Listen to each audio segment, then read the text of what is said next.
अस्सलाम वालेकुम रहमतुल्लाहि व बरकातुहू।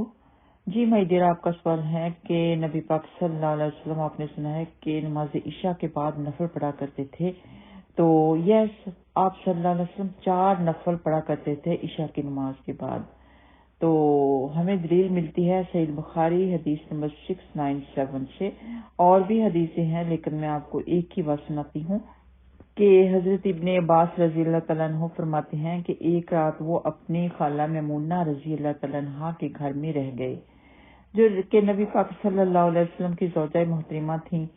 तो रसूलुल्लाह सल्लल्लाहु अलैहि वसल्लम इशा की नमाज के बाद जब उनके घर तशरीफ लाए तो यहाँ 4 रकात नमाज पढ़ी। फिर आप सल्लल्लाहु अलैहि वसल्लम सो गए। फिर नमाज तहज्जुद के लिए आप सल्लल्लाहु अलैहि वसल्लम उठे और नमाज पढ़ने लगे।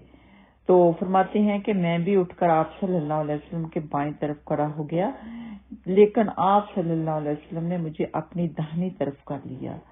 आप सल्लल्लाहु अलैहि वसल्लम ने 5 रकात नमाज पढ़ी, फिर 2 रकात सुनते फजर पढ़ के सो गए।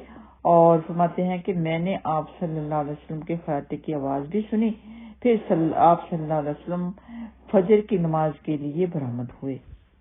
तो मतलब ये कि जो ईशा की नमाज के बाद 4 नफल पढ़े, वो दरअसल ईशा की नमाज के बाद तहज्जुद शुरू हो जाती है। तो गोया कि उन्होंने तहज्जुद के 4 रकात नमाज उस वक्त पढ़ ली और बाकी सोने के बाद पढ़ी। नबी पाक सल्लल्लाहु अलैहि वसल्लम का क़याम भी बहुत लंबा हुआ करता था।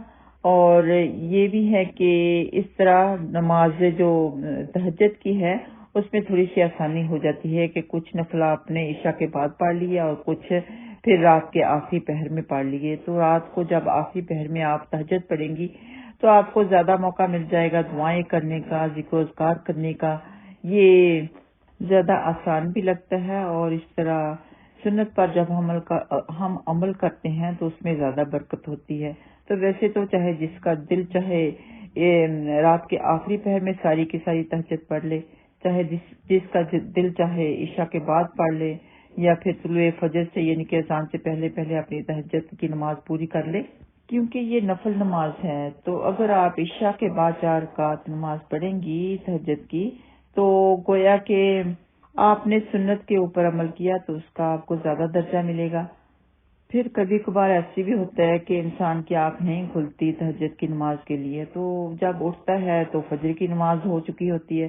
तो फिर दिल को थोड़ी सी तसल्ली ये भी रहती है कि आपने 4 रकात नमाज तहज्जुद पढ़ ली थी, चलो जी थोड़ा सा तो हिस्सा डाला ही गया तहज्जुद की नमाज में। फिर आप अपनी फजर की नमाज पढ़े, सोच निकल जाए बाद में, फिर अपने वितर पढ़ लें या फिर और वितर के साथ अपनी तहज्जुद की नमाज पूरी कर लें। लेकिन अगर आपकी तहज्जुद की नमाज कज़ा हो जाती है, यानी कि वितर कज़ा हो जाते हैं, तो फिर आपको जो आखिर में एक वितर पढ़ा जाता है वो एक नहीं बल्कि 2 पढ़ने पड़ेंगे।